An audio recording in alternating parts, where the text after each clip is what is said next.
कोपरगाव नगर परिषदेच्या सार्वत्रिक निवडणुकीचा बिगुल वाजताच राजकीय वर्तुळात हालचालींना वेग आलाय.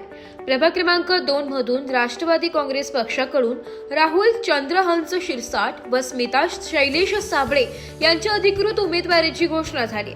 प्रभागाच्या सर्वांगीण विकासाच्या उद्देशाने तसेच नागरिकांना असलेल्या समस्या सोडविण्यास प्राधान्य देणार असल्याचं त्यांनी सांगितलंय. आमदार आशुतोष दादा काळे यांच्या मार्गदर्शनाखाली उमेदवारी करणाऱ्या या दोन्ही उमेदवारांमुळे कार्यकर्त्यांमध्ये उत्साहाचे वातावरण निर्माण झाले. या अगोदर देखील आमदार आशुतोष दादा काळे यांच्या मार्गदर्शनाखाली प्रभागात अनेक विकास कामे पूर्ण झाली आहेत. कोपरगाव शहरातील ही निवडणूक अधिक रंगतदार होण्याची चिन्हे दिसत असून प्रभाग क्रमांक 2 चा निकाल सर्वांचे लक्ष वेधून घेणार आहे. मी शैलेश केशवराव साबळे, प्रभाग क्रमांक 2 यामध्ये महिला आरक्षण ब पडल्यामुळे माझी पत्नी स्मिता शैलेश साबळे यांना आमदार साहेब आशुतोष दादा काळे यांनी उमेदवारी दिलेली आहे. साधारण हा प्रभाग 4634 इतके मतदार या प्रभागामध्ये माझे आहे. या प्रभागामध्ये सुखशांतीनगर, शिंगे शिंदेनगर, समतानगर, महात्मा फुले नगर, येवला रोड, देवकर प्लॉट, दोंडीबा नगर, हनुमान नगर आणि खडकी असा सर्व भाग समाविष्ट होतो. साधारणतः रेसिडेन्शियल एरिया त्याचबरोबर स्लम एरिया असा हा प्रभाग जॉईन झालेला आहे. त्यामुळं आमदार साहेबांचं या भागामध्ये अगदी मोस्ट ऑफ चांगल्यापैकी लक्ष होतं आणि आमदार साहेबांनी जेवढी ताकद या प्रभागाला द्यायची होती कामाच्या स्वरूपात त्या प्रभागात दिलेली आहे. भाऊ, निवडून आल्यानंतर प्रथम प्राधान्यक्रम काय असणार आहे विकास कामाचा प्रभागात? बरोबर. तर सर्वात महत्वाचं पहिले निवडून यायच्या अगोदरच आमदार साहेबांच्या माध्यमातून आम्ही जेवढे कामं केलेली आहे ते जगजाहीर आहे. तर लोकांनी जसं उमेदवार सांगतात मी असं करेल, मी तसं करेल, त्या अगोदरच आमदार साहेबांच्या माध्यमातून मी निधी स्वरूपात देऊन लोकांना मी माझ्या कामाची चुणूक दाखवून दिलेली आहे. जे सिमेंटचे रस्ते आपण जे म्हणतो ते माझ्या प्रभागामध्ये जर तुम्ही येऊन बघितलं तर 8-8 इंचाचे रस्ते असतात. 8-8 त्याची स्ट्रेंथच तेवढी आहे. त्यामुळं त्याची क्वालिटी तुम्ही व्हिडिओच्या माध्यमातून तुम्ही जर बाहेर गेलात तर तुम्ही बघू शकतात का त्याची कामाची क्वालिटी कशी आहे.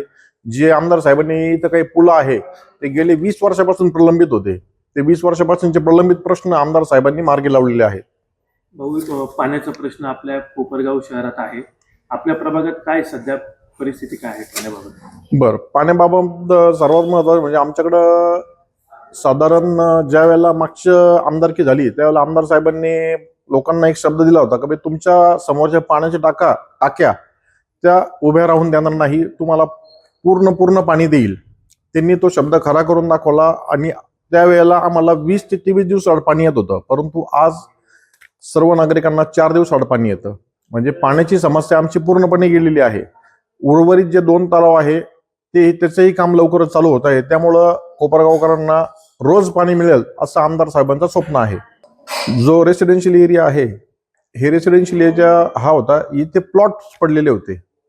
जेवढे काही व्यापारी वर्ग होता त्यांनी हे प्लॉट धारकांना विकल्यानंतर त्या भागामध्ये मूलभूत सुविधा सुद्धा नव्हत्या. जसे की ड्रेनेज घ्या, जसे की रस्ते घ्या.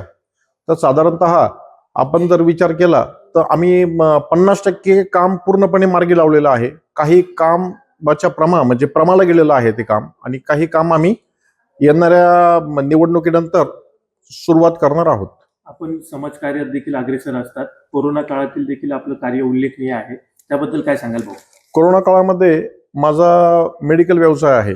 मेडिकल व्यवसायामध्ये माझं स्वतःचं दुकान कोरोना काळाव्यतिरिक्त सकाळी सगळ्यात कोपरगावमध्ये सर्वप्रथम जे मेडिकल उघडतं ते माझं मेडिकल उघडतं. सकाळी 7 ते रात्री 11 वाजेपर्यंत मेडिकल चालू असतं. माझ्या 3 शाखा कोपरगावात आहेत. 3 शाखांचा टायमिंग तो आहे. आणि लोकांच्या कोरोना काळामध्ये लोकांना मी घरपोच औषधं पोच केलेली आहे. त्यामुळं बऱ्याच ठिकाणी एकदा मला ब्राह्मणगावहून फोन आला की भाऊ मी इकडे येऊ शकत नाही, तर मी ब्राह्मणगावपर्यंत ते आमचा माणूस औषध घेऊन गेलेला आहे. त्यानंतर आमदार साहेबांनी एक कोरोना सेंटर इथं चालू केलेलं होतं. तिथं मेडिकलला आमचे औषधं पोच करणे, त्या रुग्णांची काळजी घेणे. काही रुग्णांना भीती वाटायची घरातून निघायला. तर थोडंफार जे आपण माउथ पब्लिसिटी करतो त्यातून थोडंसं सांत्वन करून त्यांना कोरोना काय प्रकार आहे तो समजून सांगण्यातही मला त्यावेळेला मदत झाली. जाता जाता प्रभाग क्रमांक 2 मधील नागरिकांना आपण काय आवाहन कराल? नागरिकांना एवढंच सांगेल की एक प्रामाणिक आणि तुम्हाला जो आजपर्यंत मी काम केलेलं आहे नगरसेवक नसतानाही, तर नगरसेवक झाल्यानंतर याच्यात चौपटीने काम होईल याची शाश्वती देतो आणि सर्वांना आवाहन करतो की घड्याळाचे तिन्ही पण बटन दाबा. नगराध्यक्षाचे आमचे जे काकासाहेब कोयटे आहे त्यांच्या कामाचं स्वरूप आपल्याला माहिती आहे. त्याच्यानंतर आम्ही दोघं आहोत, स्मिता साबळे असो की राहुल शिरसाट असो, अगदी धावून येणारे लोक आहे, त्यांच्यावर तुम्ही विश्वास ठेवा. हे 100% तुमचे कामं करतील. एकही काम प्रलंबित तुमच्या राहणार नाही याची शाश्वती देतो. ब्युरो रिपोर्ट, नाशिक लोकशाही न्यूज, नाशिक.